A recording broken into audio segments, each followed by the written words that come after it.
Hello Internet, welcome to my leg day, Jen's leg day revamped, leg day 2.0, leg day 2 judgment day. I've got some new toys as you can see here. I now have the SS4 and I know that I wasn't a super fan of just regular SSB squats because I didn't like the way my elbows rubbed against my thighs at the bottom portion. And just overall, like, I just felt SSB squats to be extremely uncomfortable for the kind of like upper back. I know the whole point of it is it's supposed to like challenge your upper back as it like kind of wants to curl you or push you forward and fighting against that build strength. But for me, it was always just extremely uncomfortable there versus anyway like fatiguing on my legs. So I sold my SS3 and now have bought an SS4. So my employee discount has made it possible to do such things. I love this because of, for one here, this movement that I'm doing, Hatfield Bulgarians or whatever. Previously, I was doing Bulgarian split squats on my belt squat machine, and I was okay with that, but sometimes that movement on the one side was giving me that shooty pain, and then so I started kind of doing them with just one dumbbell, but that obviously is really hard to progress, and it's just nowhere near as much weight as I want to do, and I wasn't just going to keep buying dumbbell after dumbbell after dumbbell, and it's just more awkward to hold it. And this is the greatest single leg, or this is the greatest way that Bulgarians have ever felt. There's no shooty pain in this. I can get such a good stretch. I can go really deep at the bottom. I really see that I'll be able to make progressive overload here. Obviously, first time doing it, I just sort of tinkered with how it was going to feel with the weights. My last set, I just did 75 pounds. But I know I'm going to be able to progress fairly well, so I'm actually going to be able to have a relatively heavy, at some point, single leg movement, which is so exciting for me, where balance is not the problem. And another new toy, as you can see here, this is my hack squat leg press machine. So yes, this is the one that I went with. I'm very happy with this. I will at some point do the hack squats as well. Obviously, I will incorporate those. I'm not just going to only use it as the leg press. But for today, what I wanted to do was a leg press because when I was tinkering, this just felt really, really awesome. So I'm quite excited about this purchase. I have no regrets at all.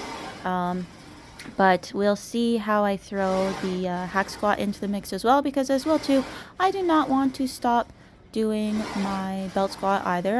I think that's very important. I think I've gotten decent gains from that, so I don't want to just kind of toss it away at this point. I'm going to still consistently do it, but probably now once a week instead of having it kind of be the main leg movement. And so yeah, so this was awesome. This felt great. You can see I kind of do it in a stance that hopefully it gets a little bit more glute targeting there, my feet a little bit higher and wider, and I also try to get as much range of motion as I possibly can. So all in all, this is obviously a very fun thing to load up massive amounts of weight. I think I'm going to need more plates because of this leg press, which is a really cool thing to think. Anyways, after this as well too, I think after this I did something very exciting with just the Hatfield squats. So that made the whole SSB thing completely worthwhile. Yes, the Bulgarians felt really, really great, and I'm very excited about a heavier single leg movement that feels good. But oh my gosh, you guys, Hatfield squats, I've never felt such, I guess, squats in my glutes the way that I wanted to. Like this very, very addictive feeling where my glutes were finally working for squats, and like I just couldn't believe how fatiguing and in my legs and only my legs Hatfield squats were. Nothing else was coming into play. To me, it was just as good as a leg machine to do the Hatfield squats, and it's fun. It's addictive. I love it. So I did a couple sets of those. I honestly am shocked with how well they turned out. I didn't expect it. So if you guys have ever been thinking about this or don't know what it is or whatever, if you have a gym or have access to an SSB and you have it and it doesn't like roll off your back or whatever, some of them I think are a little bit better for that than others. This one doesn't roll off my back at all. I love this SS4 more than the SS3. I know it's just tiny like quality of life adjustments that shouldn't mean that much, but I love the SS4. I'm not just saying that because I work for Bells of Steel. I love it. Look at these squats. This is so fun. I can't believe how fun this is. Anyway, sorry. It's just really exciting for me. If you have access to an SS bar, I was going to say SS3. I don't care which one you have. If you have access to one and you can set up dip handles or handles in some way on your squat rack, oh my gosh, you guys, give this a try. This could be like a life-changing movement for you because it honestly was for me. I could do these all day.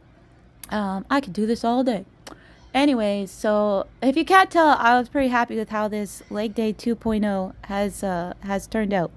But anyway, what did I do after this? Okay, after this, I did the good mornings with the SSB bar, and those are really humbling. So with my straight bar, I was doing good mornings with like 120, 125 pounds for pretty high reps, and I can do 55 pounds with the SSB bar. So I don't know why. I mean, I do think it's like the upper back, please don't crumble upper back is kind of the like challenge with that. I like the stretch I feel in my hamstrings and my glutes when I do that. Oh, and by the way, I just want you guys to know, you can trust me, I will never be a person that says hammies. I don't know why the fuck we're doing this. It just takes as long to say hammies as it does hamstrings, and it makes you sound like an idiot. No offense to anybody that's subscribed here that uses that word. It's not a word. Anyways, what was I talking about? Oh yeah, I like the stretch in my glutes and my hamstrings, so it's like it didn't feel bad in that regard. Like it was just completely uncomfortable and didn't feel affected at all. I liked that overall. It was just really hard. It was way harder than just using a straight bar. I mean, I knew it was going to be a bit harder. I just didn't know it was like shockingly hard. But I'll keep it in the mix. I alternate one leg day of the week. I do the good mornings, which will now be the SSB good mornings. The other leg day, I'll keep doing the RDLs. I like both of them. It's just like, whoa, mama. See, like, I couldn't add more weight. The first set I tried to do was with the 75 pounds that I had on just from my Bulgarians. And I couldn't do, it was like 3 reps. I'm like, all right, I'm crumbling completely here. So obviously it's challenging. Something that is not too strong could also be a weak core thing too. So whatever. I mean, obviously I'm keeping it as is. It's just going to be a very humbling thing, I think, for a really long time that I honestly do not envision ever getting that strong in. And like, if I made it to 95 pounds with these, I'd be pretty thrilled.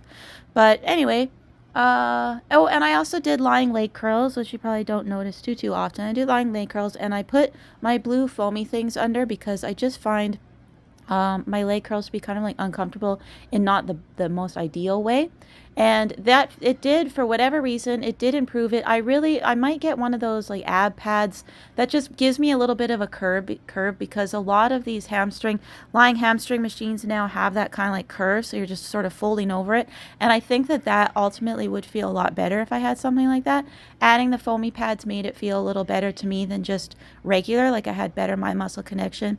I think better range of motion like at the top, and the squeeze felt better at the top. So it works fine for now. But what else? Oh yeah, and then I just did my leg spreader machine. So yeah, overall I rate this workout 4.8 stars, just because of the good mornings. And yeah, but I guess in other news, I mentioned in my last video that I was just eating too many darn calories, and I was gonna order a meal prep service for suppers, just see how it goes.